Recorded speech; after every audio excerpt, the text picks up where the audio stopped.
Hi there, and welcome back to Energy Flux On Air. I'm your host, Seb Kennedy, founding editor of Energy Flux, the energy newsletter analysing European natural gas and global LNG markets through the lens of Europe's energy transition and global geopolitics. I'm doing something a bit different on this episode. I'm going to dedicate almost the entire show to a single listener question. It's such an interesting topic, and doing it justice requires quite a lot of explaining, especially in the current regulatory environment. So without further ado, the question comes from Mark in Hertfordshire. He says, "Hi Seb, love the show. Can you give us your take on the Nord Stream 2 insolvency proceedings? How should we square the circle of the stay of execution granted by the Swiss bankruptcy court with the EU's proposed Russian gas ban?" Well, thanks for the question, Mark. Nord Stream 2's insolvency saga is like the latest chapter in a endless legal thriller full of action and suspense with geopolitical twists. The Russian gas ban proposed by the EU that you referred to adds a fresh layer of complexity and uncertainty into an already fraught outlook for this piece of critical infrastructure. So I'm going to unpack the key elements of the legal situation before then going on to look at the Russian gas ban itself and how the two fit together to understand where the pipeline might be headed and what it all means for European energy markets.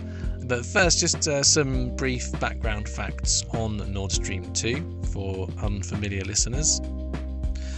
So Nord Stream 2 is a twin undersea pipeline built to carry up to 55 billion cubic meters of Russian gas per year directly from Russia to Germany under the Baltic Sea, and it ran alongside an operational project called Nord Stream or Nord Stream 1. It cost about 11 billion euros to build and was and is fully owned by Gazprom, but financed by 5 Western lenders, energy companies Uniper, Wintershall Dea, Shell, OMV and Engie. They financed about half of the construction costs through loans rather than equity, and they ponied up about 700 million euros each. But Gazprom owns 100% of the share capital of Nord Stream 2 AG, which is the Swiss incorporated holding company for the Nord Stream 2 project.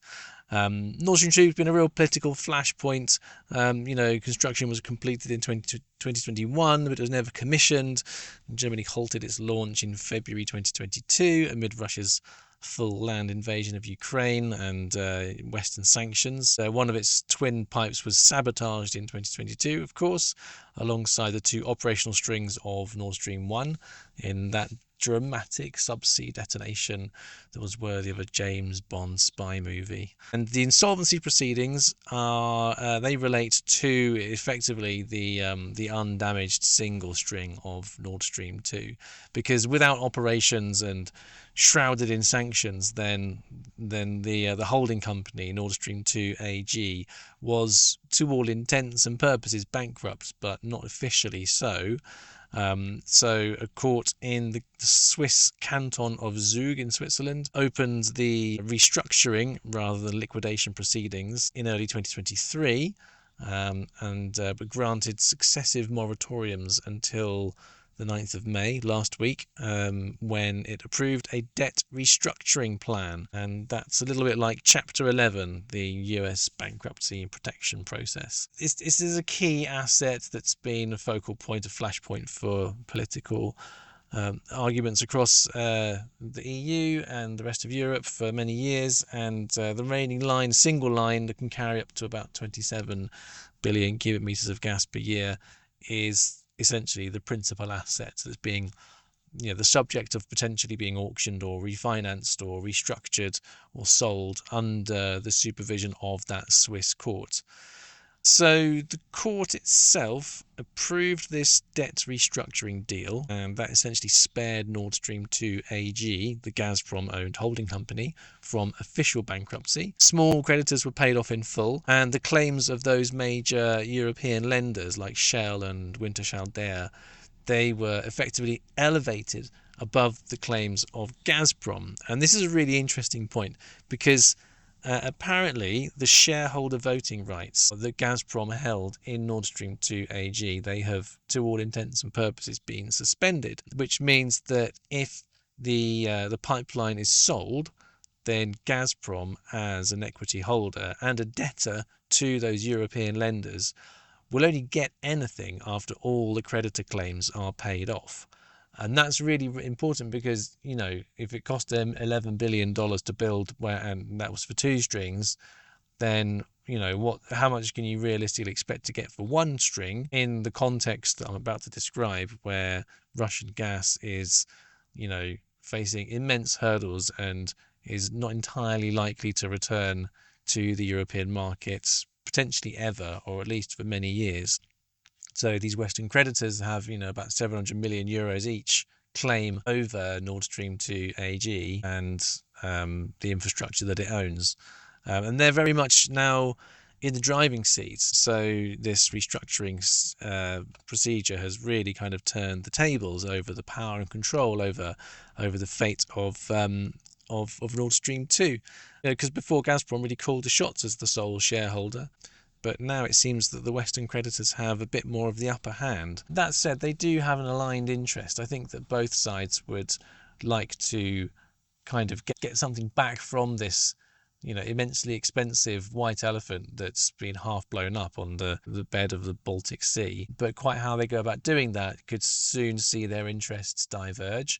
And that's when the power play could come into effect, because we've seen interest from a US investor, this kind of mysterious chap called Stephen Lynch, who cropped up last year, said he wants to buy the pipeline for quote unquote pennies on the dollar, which would flip control over this critical asset to Western hands, allow Washington to essentially hold stranglehold over Russian gas flows into Europe, which is kind of an interesting geopolitical twist on the future energy and security arrangements for Europe. But I think it's a bit fanciful, really, because, like Nord Stream 2, it never received German certification, so it wasn't allowed to start up. And the EU's gas directive, which is an important regulation, that adds a hurdle to operating Nord Stream 2.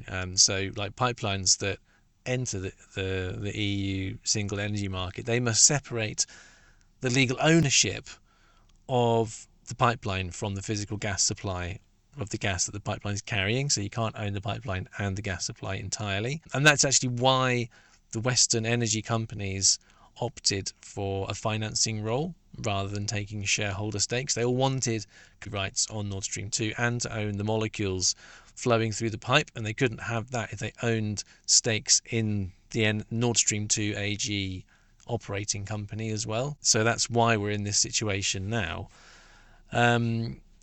So what's going to happen? Well, it's worth recalling at this stage that Gazprom has a lot of legal baggage. There's about 13 billion euros in unsettled arbitration claims from Uniper, which is one of the creditors to Nord Stream 2 AG, for non-delivery of gas under their previous long-term contract. So you can imagine like a third-party buyer wants to come in, take control of this, potentially operational single string of Nord Stream 2, but then all the gas revenues could be seized because, Gazprom owes a lot of money to Uniper and hasn't paid up for cutting off gas in the 2021-2022 crisis invasion period. So that's probably going to be a bit of a minefield, really, for any new owner of the infrastructure. And then back to Mark's question, what about this new element, the EU's Russian gas ban? How do you square the circle of the kind of lifeline to Nord Stream 2's potential resuscitation with the fact that Brussels is floating a quite serious sounding plan to actually outlaw the supply or delivery or trade of Russian gas within the EU, and that could start as soon as the end of this year. So they published a roadmap last week, almost around about the same time as the insolvency ruling, which was kind of an interesting timing for that. And this roadmap says there'll be no spot sales and no new contracts after 2025 for Russian gas. And it's pretty sweeping the way it's been proposed. It's quite bold, and it seemed to catch a few commentators by surprise for its boldness. because it would, if passed, rule out any flow of Russian origin gas along Nord Stream 2 or any other pipeline, regardless of who owns the pipeline. And obviously you can't change where Nord Stream 2 starts or ends. It is a fixed piece of infrastructure, so it's very difficult to put anything down that pipe into Europe that's not Russian gas. So if this gas ban comes into effect, then it's very difficult to see how Nord Stream 2 has any value whatsoever. But, and there's always a but with these things, of course, isn't there? The Russian gas ban, well, it hasn't been implemented yet. And when you start to look at it, you start to think, well, actually, there could be a lot of compromises. I mean, I think the European Commission's proposing it because they want to get ahead of any possible settlement over Ukraine, which I'll get onto as well a bit later on. They want to kind of close the door on Russian gas coming back as part of a peace settlement. But we've already seen how Russian energy products, Russian commodities have managed to kind of skirt around Western sanctions. It's like, Russian gas could conceivably be rebranded by doing gas swaps, like pumping the gas into Azerbaijan, then Azerbaijan, that freeing up gas that Azerbaijan produces for its domestic market to then export through, the Southern Gas Corridor, or the same with Turkey as well, because Turkey is a massive kind of transit route for Russian gas, because they have the Turk Stream pipeline that runs under the Black Sea, and that's now the main entry point for Russian gas indirectly into the EU through Turkey. So they could just send more Russian gas through Turkey and essentially kind of whitewash it of its origins. And then Turkey's even saying they think they signed an agreement with Romania after the Russian gas ban was proposed. They signed this kind of high-level political agreement, the leaders of Romania and Turkey, saying that Romania is going to start buying Turkish gas now, which seems like quite an affront to the European Commission, because it's really blatantly not going to be Turkish gas. I think Turkish gas, if I recall right, only supplies about 5% of Turkish domestic gas needs. So it's kind of like, well, guys, where are you going to get the gas from then? You've got this kind of massive Russian gas pipeline coming across the Black Sea, and Turkey's going to provide entirely Turkish gas to Romania. Right, yeah, sure, okay. All right, anyway, so, there is this possibility that, Russian gas will be rebranded in some form or another and still find its way into the European market. The big question is really the ban, if it's introduced, then how fiercely will it be policed? Does it rest on member states' willingness to enforce it? Because, judging by Romania's attitude, then it sounds like they'd be quite happy to kind of go along with the charade that Turkish gas is Turkish and it's not actually Russian gas. And I'm sure there'd be lots of other member states who are quite willing to flout the ban. I mean, Hungary, Slovakia, they're all very kind of Russia friendly, aren't they? And they'd quite happily get their hands on, non-Russian gas if they could. So, it's like how can the EU trace and crack down on Russian gas swaps with these countries? It's it's hard to see it not being laundered to avoid being penalised by these new rules. And there are other questions as well. So if it's like a selective ban against a single country's exports, does that expose the EU to a Russian challenge before the World Trade Organization? Because that kind of could flout WTO rules to enabling free and fair trade. That's an unanswered legal question. And I think there's the biggest question of all really is, and I think this is kind of what the ban is intended to address, is what happens if there's a peace deal in Ukraine, which puts Russian gas exports at the heart of any agreement between the sides. If there's a kind of negotiated settlement, and the big prize for Moscow is that it gets some of its European market back for gas and maybe other energy products as well, then it's hard to see how this Russian gas ban can really be enforced, or quite how that would play out at the negotiating table. And the other aspect of this as well, of course, is that Ukraine itself is in a really, really difficult energy situation. It's a war-torn country, struggling to replenish its severely depleted gas storages.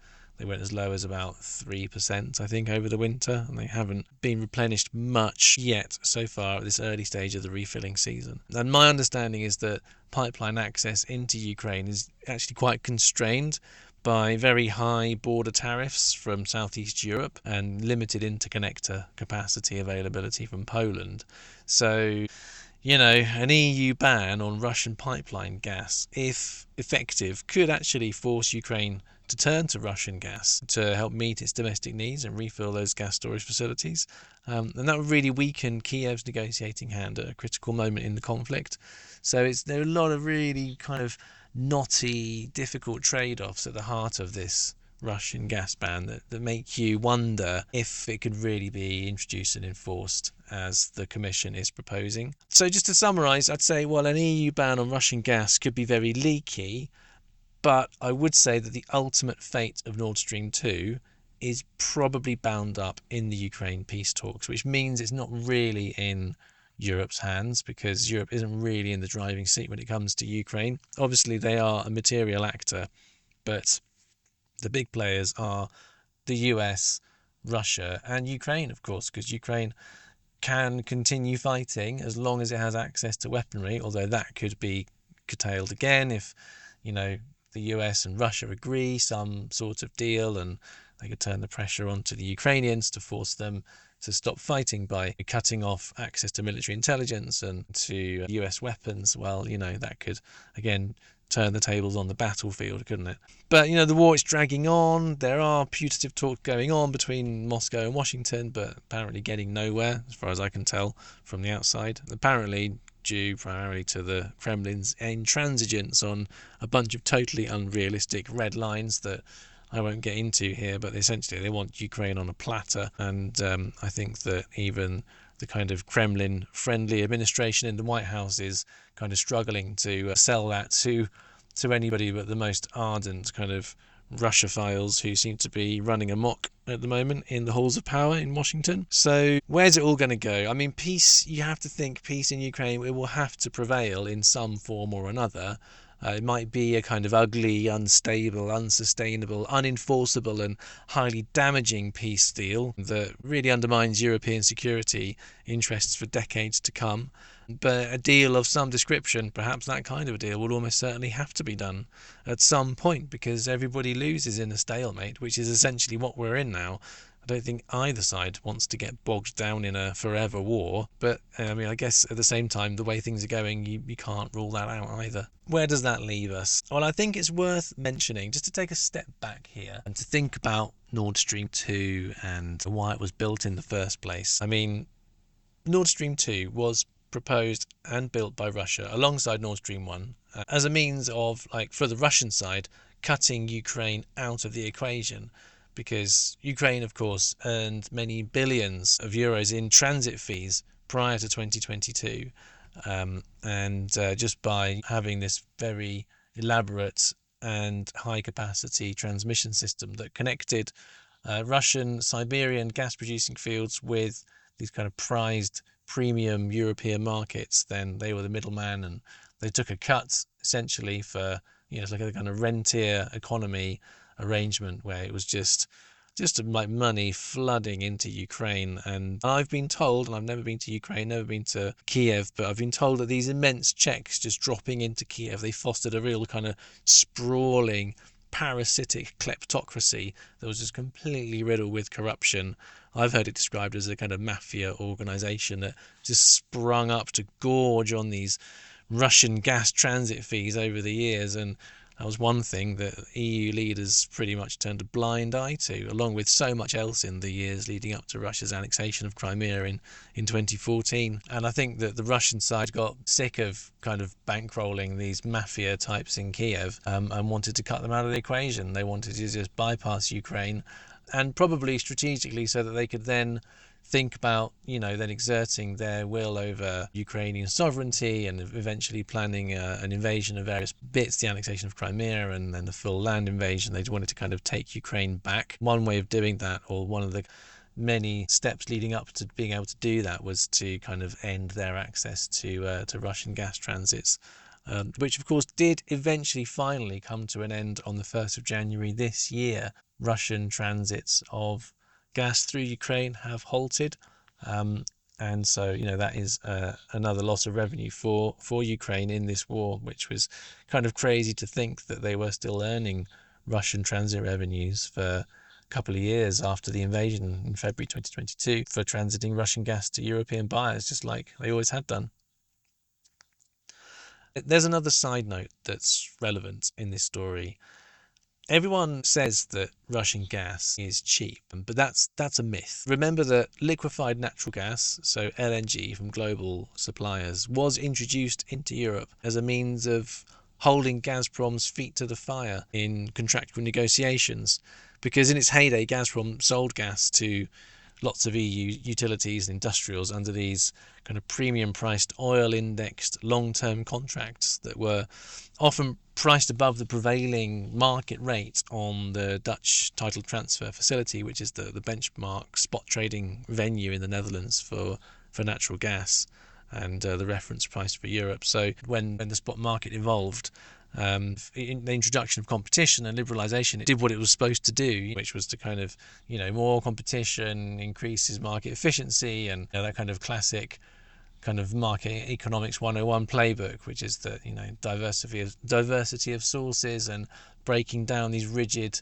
state structures and breaking open this closed house of bilateral trade between state-backed actors, and having lots of dynamic private capital flow in, and then having lots of interesting innovation in financial instruments and futures trading and all the stuff that I monitor in Energy Flux. Like that did lower prices. So for a very long time, the spot price of gas was on the CTF was much lower than the price that European buyers had to pay Gazprom under those oil index contracts. And of course, Vladimir Putin did troll the EU for pursuing this strategy of liberalising European gas markets. Said be careful what you wish for, and it was somewhat prophetic, because obviously when the market conditions changed, they changed dramatically. So Gazprom went from being one of the most expensive suppliers to being one of the cheapest when the spot market went absolutely crazy during the 2021-2022 energy crisis, which of course Gazprom helped to engineer, it's worth adding, by withholding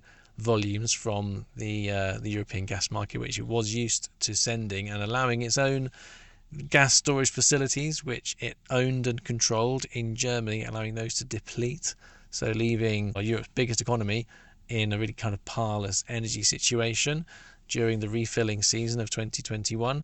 That was all part of this premeditated campaign to destabilise the European energy market and to weaponise its use of gas, all obviously as a prelude to the full land invasion of Ukraine.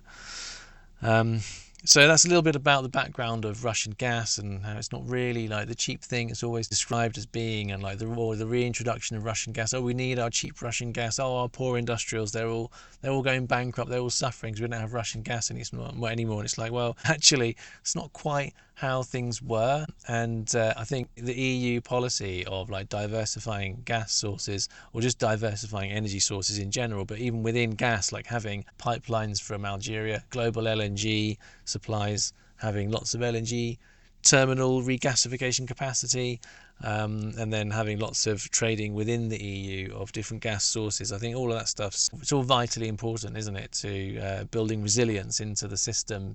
This kind of single point supplier reliance is it's just a recipe for vulnerability, which can then be exploited for geopolitical advantage. And that's another big question that sort of hangs over the Russian gas ban, because there's I think there's about 20-30 billion cubic meters per year of gas still entering the EU from Russia indirectly through that Turk Stream pipeline I mentioned. And how's that going to be replaced? Is it just going to be mopped up by the other kind of dependency which EU has, which is on US LNG, so American liquefied natural gas, or Qatari liquefied natural gas? Is it just going to swap one dependency for another, or exacerbate the dependency on those two big suppliers? It's difficult to know, isn't it? But it's hard to see there being really that many options. Who else can really ramp up the supply to meet that demand? If, of course, that demand remains, and that's another important kind of part of the story, which I won't get into too much, but European gas demand is on secular decline slope, so it's hard to see that the kind of demand profile being particularly resilient for all the topics I've mentioned on previous episodes. So the outlook is is a bit shaky on that front. But yeah, essentially, so the kind of the whole gas story and the Nord Stream 2 story, it's all so bound up in European geopolitics and relationships between the EU and Russia. Bearing in mind everything that's happened in recent years, it's quite understandable for there to be a very strong political consensus across European capitals against resuscitating that dependency on Russian gas in particular. I mean, when the gas prices spiked to, what was it, about 300 euros per megawatt hour in 2022 after the invasion, then anybody who was holding oil indexed contracts with Gazprom and was able to make just these obscene profits by reselling those same molecules that were priced on a Brent slope into this red hot spot market. The margins were just phenomenal. It was like winning the lottery a million times over every single day. And that dual pricing structure was really revealed for what it was. It was allowed both European gas buyers and Gazprom itself to sort of manipulate the market and rake in huge war profits during the early months of the war, before, of course, Gazprom cut off flows as part of the Kremlin's multi-dimensional war campaign against the West and the European in particular. So the scars of 2021, 2022, they're still very raw, and I don't think anybody's forgotten the pain that was heaped upon consumers ultimately by Russia's weaponization of gas, and all the political fallout from that, because obviously that kind of upsurge in energy costs that were all rooted from the gas price crisis of 2021, 2022, that's all fermented all this discontent among socially deprived communities across Europe, where you've then seen these kind of deindustrialized, forgotten communities just turning into the breeding ground for the kind of populist far right, and this really quite kind of worrying trend towards authoritarianism and this neo-populism that's creeping at the edges of European democracy and threatening to undermine it at any given moment. And I think that the energy story is a key element to that trend. And there is one final element I'd like to discuss around the whole kind of energy, gas, weaponization theme, and it's something that Energy Flux covered in a recent deep dive article, and that's how Russian forces are now systematically using the gas weapon in a different way, and that's to destroy Ukraine's ability to produce its own domestic gas resources and weaken Kiev's hand at this critical moment in the conflict. I won't go into that in too much depth, but I just raised that point to kind of underscore why there's so much resistance to this idea of allowing Russian gas back in again, and why the ban has been introduced now in the way it has been, or is being introduced and proposed. But the Ukraine gas production story, that really is a very separate story to Nord Stream, and it's worth reading as well. So you can read that story in full on the Energy Flux website. Just go to www.energyflux.news, and don't forget to sign up for a subscription while you're at it. In conclusion, I'd say that Nord Stream 2's fate, or its likely fate, is probably just a sort of quite sorry end, really, as a kind of stranded asset. I mean, I think barring just a phenomenal geopolitical U-turn, then Nord Stream 2's intact pipeline will probably just gather rust at the bottom of the Baltic Sea. EU ban, German opposition, sanctions, they all leave very little room for revival. And there has been some chatter around repurposing it for hydrogen, making it part of Europe's hydrogen backbone, which I definitely won't get into now, but it's technically possible, but eye-wateringly expensive, and the market really just isn't ready for that kind of investment now. So the pipeline's really an 11 billion euro relic, symbol of Europe's sort of energy divorce from Russia, if you like. I'd say the legal and political barriers are thicker than Baltic ice, and the less the peace talks rewrite the rules, then this pipeline's future is, pardon the pun, deep underwater. So, Mark, thank you. What a great question, and really enjoyed getting into the weeds of that one. And remember, if you want to have your own energy question answered in depth on the Energy Flux On Air podcast, then go take out a subscription. head on over to www.energyflux.news. You can sign up for free emails just to kind of get a feel for what it's like. But if you want to get all of the exciting analysis, all the deep dives, all the charts, the EU LNG chart deck, you want to be able to comment on all the posts, join the community, raise questions for the pod, then take out a paid subscription. All the details are on the website, and all I can say is go check it out. Thank you for listening. It's been a joy as ever, and I'll see you again next time.